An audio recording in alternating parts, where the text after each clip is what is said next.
मैं बता रहा था कि कैसे बेदखली हुई, उसके लिए कैसे लोग संघर्ष करते हैं, कैसे सफलता भी मिलती है, विफलता भी मिलती है। तो अभी मैं बता रहा हूँ कि बेदखली का एक बड़ा कारण क्या बना है। पहले जो ज़मीन जिसकी कीमत बहुत कम थी, किसी झाड़ी झंखाड़ में थी या दलदली इलाका था, पानी बहुत लगा हुआ था, वाटर लॉग था, या सड़क के किनारे की ज़मीन थी, तो पहले इसकी कीमत नहीं मानी जाती थी। बैलगाड़ी चलती थी सड़कों पर और उसके बगल की ज़मीन है, गांव से दूर है, तो उसकी कीमत बहुत कम थी। लेकिन जिसको कहते हैं कि ज़माना बदल गया, तो ज़माना इस तरह से बदल गया। अब जो दलदली ज़मीन थी या वाटर लॉग ज़मीन थी, तो कई जगह वाटर लॉगिंग ख़त्म हो गई, दलदली ज़मीन सूखी ज़मीन हो गई और वो हरी भरी ज़मीन हो गई खेती के लायक। सड़क के किनारे की जो ज़मीन थी, तो सड़क पिच रोड बन गई, उस पर अब बसें दौड़ने लगी, तो सड़क के किनारे की ज़मीन की कीमत कई गुना बढ़ गई और लोगों की नज़र उस पर चली गई। तो ऐसी जगहों पर जो भूदान में ज़मीन प्राप्त हुई थी, उनकी भी कीमत बहुत ज़्यादा बढ़ी।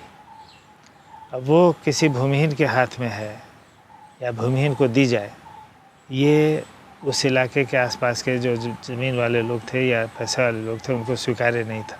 उनको दिखता था कि यहाँ अगर मेरी दुकान खड़ी हो जाए तो हम हज़ारों रुपए कमाएंगे, यहाँ एक कोल्ड स्टोरेज बन जाए तो हम मुनाफा कमा लेंगे। ये भूमिहीन यहाँ घर बना के क्या करेंगे, केवल रहेंगे, मजदूरी करने जाएंगे, आदि आदि। इस तरह से उनके सोचने का ढंग था और वो था कि अब इसको तो किसी तरह से हड़प ही लेना है, चाहे भूदान कमेटी हम लोग को दे दे या हड़प लेंगे, फिर कोर्ट में लड़ेंगे, देखा जाएगा। ये उनका एटीट्यूड हो गया। तो इसलिए भी बेदखली की घटनाएं इसलिए भी बढ़ी हैं कि भूदान कमेटी के ज़मीन की कीमत बढ़ गई। अब एक उदाहरण मैं ऐसा देना चाहता हूँ जो सरकार ने ही कैसे बेदखल किया। सरकार ने ही मतलब एक सर्किल ऑफिसर था, तरही या नरही गांव का नाम था, वो अररिया ज़िले में।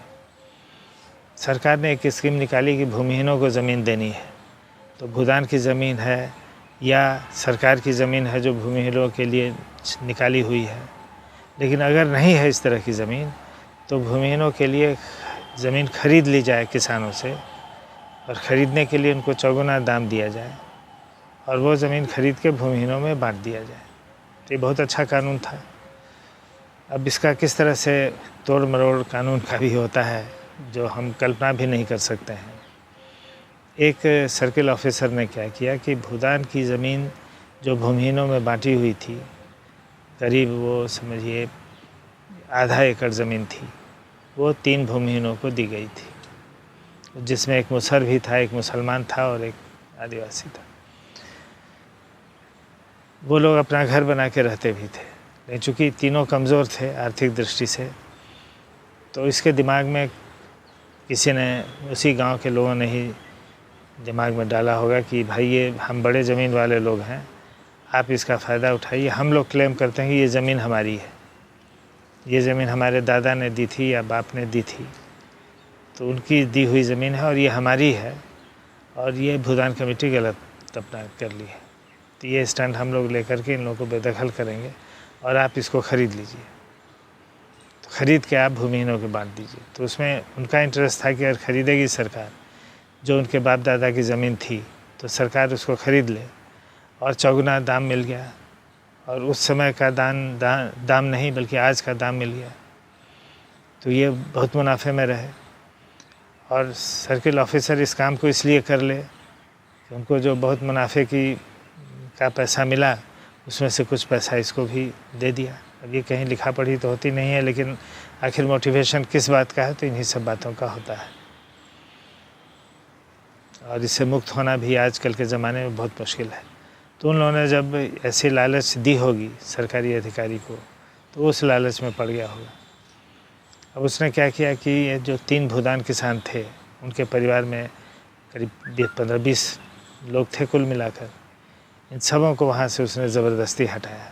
जिसने रेजिस्ट किया उसकी गिरफ्तारी भी हो गई, जेल भी चले गए वो लोग। ज़मीन उनका ज़मीन पर कब्जा, भूदान की ज़मीन फिर भी उनको उठा करके जेल में बंद कर दिया। और उस ज़मीन का नियमानुसार फिर भूमिहीनों को, दूसरे भूमिहीनों को ला करके, अरे भाई ये भूमिहीन है तो इनको भी दे देता, वो भी नहीं बल्कि दूसरे भूमिहीनों को ला के उसने उनको पर्चा दे दिया। अब जो पहले से जो परिवार थे, परिवार का मूल रूप से 3 ही था, लेकिन उसमें नए लोग परिवार में पैदा हो गए थे, बालिग हो गए थे, तो जिनकी ताकत थी वो तो जमे रहे, तो उनको वो बेदखल नहीं कर सके, लेकिन बाकी ज़मीन में दूसरों को ला करके बसा दिया।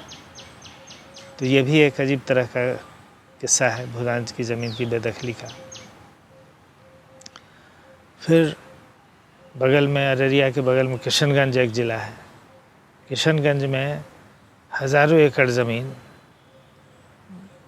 जो उस समय वो किशनगंज का वो इलाका सुनसान पड़ा रहता था, पॉपुलेशन उस इलाके में नहीं था, और भूमिहीनों की संख्या रहते हुए भी भूमिहीन तो अपना एक जगह टोले वोले में रहते थे। तो जो हज़ारों एकड़ भूदान में ज़मीन थी प्राप्त, उस पर उन लोगों ने, बड़े बड़े लोगों ने चाय बागान लगा लिया, चाय का बगीचा। वहाँ का मौसम चाय बागान के अनुकूल है। आसाम टी प्रसिद्ध है ही, और किशनगंज का, बिहार का जो इलाका है वो आसाम से बहुत दूर नहीं है, तो सारे इलाके में जो मौसम है वो चाय बागान के अनुकूल है। तो उन्होंने कहा कि अरे ये तो अच्छा है, इस पर कब्जा करो, सैकड़ों एकड़ है, उस पर बड़े बड़े चाय के बागान लग गए और ये उनके कब्जे में चला गया। अब आप कैसे उनको हटाएंगे? कानून आप बात करते रहिए। तो इस पर भूदान कमेटी ने केस भी किया। हमने उस केस के पीछे हम पड़े और केस में जजमेंट भी हो गया। जो जिला स्तर का जो कोर्ट है, या एक दूसरा BLT कहा जाता है, बिहार लैंड ट्रिब्यूनल, उसमें भी वो केस गया। इस सब का, और कमिश्नर ने खुद जजमेंट किया कि हाँ ये भूदान की ज़मीन है और इन 2 लोगों को बेदखल करके भूदान किसानों को कब्जा दिलाया जाए। इस तरह के 8-10 जजमेंट, लेकिन वो जजमेंट बस कागज़ पर हैं, उसका इम्प्लीमेंटेशन सरकार की ताकत नहीं थी कि वो कर सके। हटाने के लिए जो फोर्स अप्लाई करना पड़ेगा, पुलिस को ये हिम्मत नहीं, मोटिवेशन नहीं, तो वो भूदान की ज़मीन चाय बागान के मालिकों के कब्जे में है। हमने एक ये भी प्लान किया था कि ये जो चाय बागान है अगर भूदान किसानों को मिल जाती है तो वो उस चाय बागान को काट करके वहाँ गेहूँ मकई रोपें। ये नहीं, बल्कि वो भी, चूँकि चाय बागान महंगे में बिकेगी, ज़्यादा आय का स्रोत होता है, कैश क्रॉप, तो उससे वो फ़ायदा उठाएं, अपना एक कोऑपरेटिव बना लें और फिर चाय बागान का बिज़नेस वो कर सकते हैं। उसमें जो पहले से वहाँ बिज़नेस कर रहे हैं बड़े लोग, उनसे भी सहयोग मांगा जाए कि भाई आप गाइडेंस दीजिए। लेकिन ये सब योजना पड़ी रह गई और वो अभी भी चाय बागान मालिकों के कब्जे में है और वो समस्या ज्यों की त्यों है। तो एक ये बेदखली का एक बड़ा उदाहरण है। इस तरह से बहुत सारे इंटरेस्टिंग उदाहरण हैं, अलग अलग कारणों से बेदखली, अलग अलग जगहों पर, और उनसे जो दखल पाने के लिए संघर्ष है किसानों का, उसके भी अलग अलग कहानियाँ हैं। तो अभी मैं बंद करता हूँ।